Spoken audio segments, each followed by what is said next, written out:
Four-star linebackers back in Auburn this weekend. In a world full of podcasts, he's the undisputed heavyweight champion of hot takes, an Auburn sports homer, master of the book, and message board legend. Get your buttons buttoned and your hats flattened because the Top Button Podcast is about to kick off. And you don't want to miss your courtside seat. Now, here's your host, Charlie Five. Yes, sir. We're back. It's another episode of the Top Button Podcast. I'm your host, Charlie Five. Happy Tuesday. We're going to keep talking about this monstrous Big Cat weekend on deck here coming up this weekend. And another surprise sort of guest added to the list. We're going to break that down, talk about this 2026 list that keeps going crazy, and then what to expect as far as commitments go. What's a success? What will be a successful weekend? We're going to talk about that shortly. But before we do that, we got to give a shout out to our boy Ford Stokes with Active Wealth Management. Look, you want to talk about success? You want to have success in your retirement planning? You need to check Ford Stokes out. Go to retirementresults.com/plan and get your free portfolio analysis.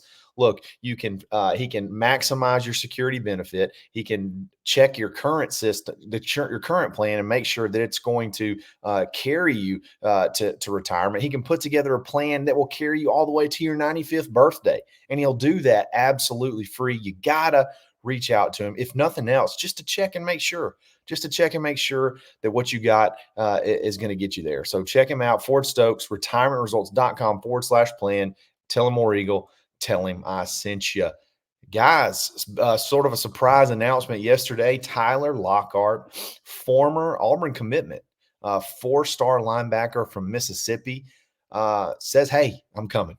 I'm coming to Big Cat weekend. I know I decommitted, but I want to be a part of it. I want to come this weekend." I think that's big news. That's really, really big news because, quite frankly, Auburn doesn't have a true linebacker in this class yet. And honestly, other than, Elijah Menendez, there's really not a lot of names out there that Auburn's going for like a true linebacker position. And Elijah Menendez may earlier said he locked his recruitment down with Miami. He said he was going to come to Big Cat weekend, but there hasn't been a lot of talk since then. So we'll have to see if he actually ends up showing up. But Tyler Lockhart has pledged that he's coming. Currently listed as dudes that could possibly play linebacker. You got Jacaleb Falk, but he's massive. He's a massive human. He's already 6'3", 6'4", 220, 230. And, he may end up playing, possibly moving down playing edge. I'm sure he'll probably start off at linebacker, but that's a guy that's just continuing to grow with his age, that he may not even be a true linebacker. You got Bryce Diaz, who is Blake Woodby's high school teammate, who actually camped as a defensive back. So he's sort of like an in-betweener. He's, 6'1", 200. Could he play could he play a box safety? Could he play a little bit of nickel? Could he play some linebacker? That's another guy he's just an athlete that you're not 100% sure where he's going to play. He could play multiple positions. And then you also have Eric Winters, who is not by all accounts, I've seen it with my own eyes, is a big old kid. Okay. I saw him standing with DeMarcus Riddick, who is a linebacker, and it's hard to tell which one's bigger as far as from just a body mass standpoint. Kid's big already. He's listed as safety, but could he play linebacker? So there's not really a true 100% linebacker in this class. Tyler Lockhart is a linebacker. Okay. He's, 6'2", 6'3", 200 plus. I'm going to play right in the middle, and I'm going to knock your face off. I mean, that is Tyler Lockhart to a T, from Mississippi, in your recruiting territory where you want to have success. Look, his decommitment was almost as a surprise. Let me rephrase that. His commitment was almost as a surprise as his decommitment. Okay. He kind of committed out of the blue. I think we were excited about it, but it's not like it's something that was really expected. And he is a player that Auburn really wants, and they were really high on. He just sort of, popped out of the blue. And then his decommitment sort of happened the exact same way. Mississippi State has treated Tyler Lockhart like Auburn treated Alvin Henderson. Okay. Communication every single day, priority recruit, just like we did Alvin. We didn't let the commitment, we did not let the commitment sort of put the damper on the situation and pull off. We kept on with Alvin Henderson. Mississippi State did the same thing with Tyler Lockhart. He is their big time primary guy for this class. So a lot of people thought when a decommitment came, a commitment to Mississippi State would follow shortly thereafter. Well, it hasn't. It hasn't done that, and he's still sort of open. He's still sort of looking around, and I think that's big for Auburn because Auburn surely is about to put the press on Tyler Lockhart when you get him back here. You get him back here for get him back here for Big Cat Weekend. So that's one to watch. I got to be honest, that one was not one I was expecting, and I don't think a lot of people were because again, you felt like it was going to be almost an immediate, if not immediate flip. A couple of days later, he would commit to Mississippi State, but that one's still up in the air. So I don't expect a commitment from him, a recommitment from him this weekend.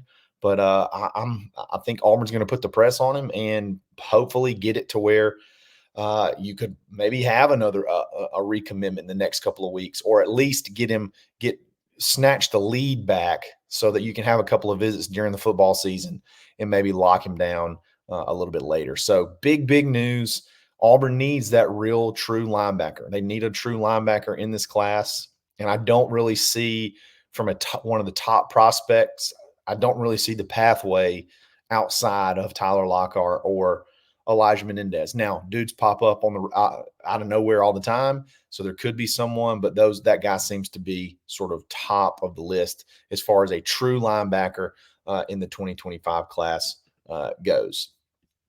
Switching gears a little bit, I keep talking about this 2026 class, and I know people probably get tired of talking about kids that are so far out, and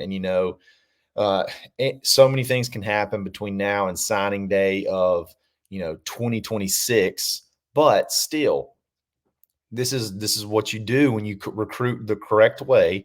You're recruiting multiple years out. And yesterday, with the confirmation of a visit by Jaquez Wilkes from Wadley, Alabama, a big-time in-state linebacker, Auburn now has a pledge to visit officially of the top 8 players in the state on three's industry average for 2026.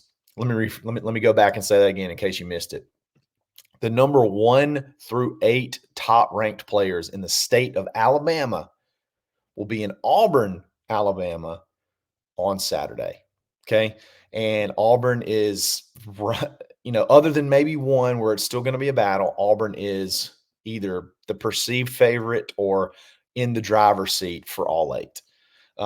And you want to talk about, if you want to make a statement, if you want to really stick it to the SEC and you want to stick it to Alabama, that's what you do. You build a wall and you get your state, you win your in-state battles. And these are not, it's not just like your scrubs. It's not, you know what I mean? It's not just like Alabama. It doesn't have a lot of talent.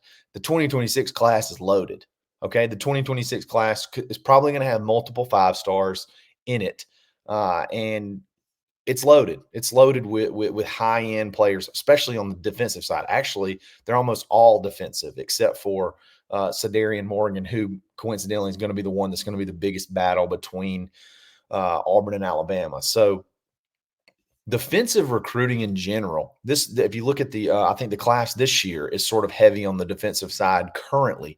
And some of the commitments that could possibly be on the horizon, a lot of those guys are defensive guys. So you got to pick up the offensive side in general, but the defensive recruiting over the last couple of years especially since Hugh Freeze has gotten here, has really picked up. The hiring of DJ Durkin is really, really paying off as far as kids being hyped to come play for him. Transfers want to come play for him. Transfers want to come play for him that already played for him and then want to coach with him. So, but this 2026 class, man, I think you could possibly get some commitments this weekend. And you're talking about kickstarting that class, and this weekend would be a great kickstart. This week will be a great kickstart. Having the top 8 from the state of Alabama, and that's not it. I mean, you're going to have one of the top players in the state of Georgia that's going to be here, Zealous Hicks, 5-star safety, another defensive guy. You're going to have a lot of big-time 2026 kids here to pair up with your 2025 kids. We'll have more to talk about as far as who's coming, but Tyler Lockhart is kind of the big storyline right now.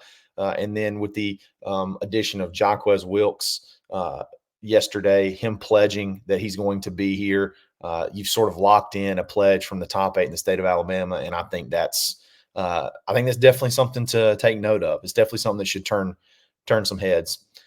So what is a successful Big Cat weekend? It seems like there's always been a headliner commit or something along those lines every single year.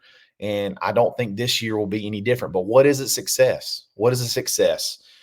If you look at the commitment list from last year, the vast majority of those guys visited for Big Cat weekend. Okay. So number one, getting your guys here, getting people here for Big Cat weekend, the caliber of player you get here just almost breeds success. It breeds success because, again, the vast majority of the commitments from last year came to Big Cat weekend. So when you get guys here, it really for that weekend, for that particular event, it really increases your odds of being able to land those kids. So number one, getting the big time players to attend. And with the short window, it's the only weekend. It's really the only weekend that's available for kids to come visit. It's weird. It opens up on the 25th, which is like a Thursday, and then it closes on like a Wednesday. It closes on the 31st.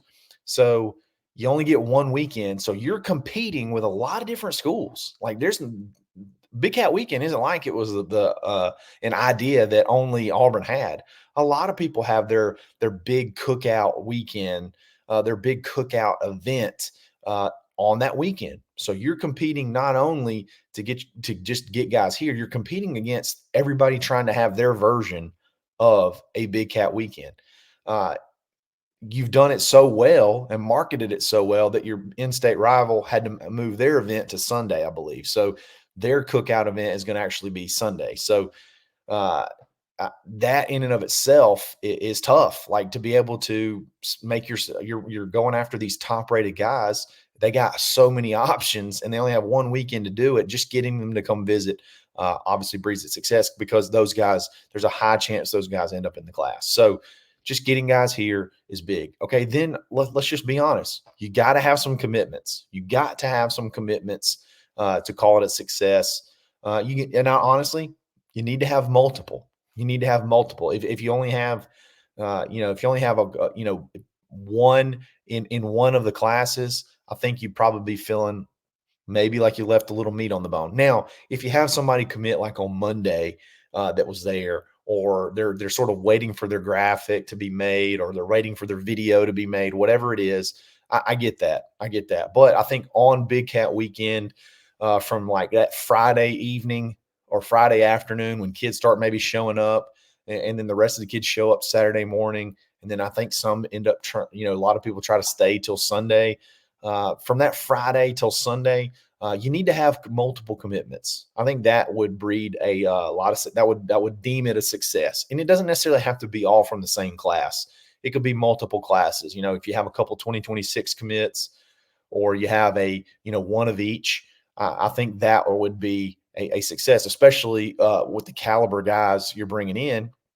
If some of those top guys pop, then you're fired up. I think that makes it a success. And I think Auburn is on. I think there's a good chance that happens. There's a good chance that happens. If I had to put like a betting line on it, I think for the 2020, if it was just from literally Friday to Sunday. Now, Anquan Fagans, I think he either has put out his date. I think he put out his date for August 29th, which is Monday. So I'd love to count him, but I'm not going to count him. Okay.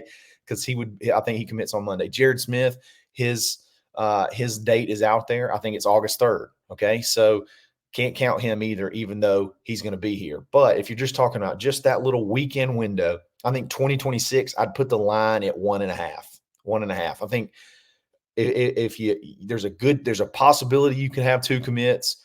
You're for sure going to have at least one, but maybe you could have 2 commits. So I'd put that line at 1.5. So let me know in the comments after the show if you think that goes over or under.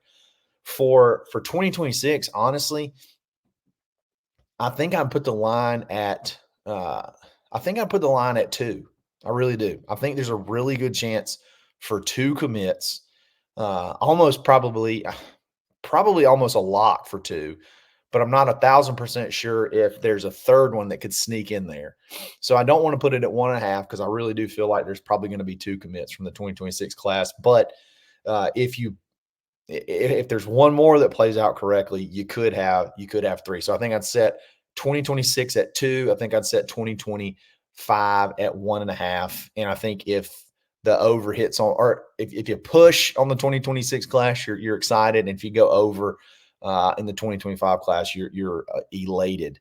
And we'll talk about who maybe some of those guys could be later on in the week. But when you talk about possible commitments, when you talk about a success of Big Cat Weekend, getting guys here and getting guys committed, if you're going to promote it as the big dog weekend, you're going to have all the big cats in town. If that's what you're going to promote it for, you better land some. You better have it figured out to where they're ready to pull the trigger, or else it's going to kind of look like a dud. It just plain and simple. So I expect some commitments. We'll see what happens. I'm kind of out there as far as predictions go. I sort of need some to come because I said, hey, Auburn's going to be close to a top 5 class in 2025, and they're going to be close to a top 1 class, top 2 class, if not the number 1 class in 2026 after July ends. So need to see some action for Auburn to get there. To get close to those numbers. And I think it's there. There's a pathway. There's a pathway there. We may have to extend it a little bit to August 3rd, but there is a pathway for that to happen. So, guys, I really appreciate it. I hope you're as excited about Big Cat Weekend as I am. I hope to possibly be there in person, mixing it up, meeting some folks. So y'all be on the lookout for that.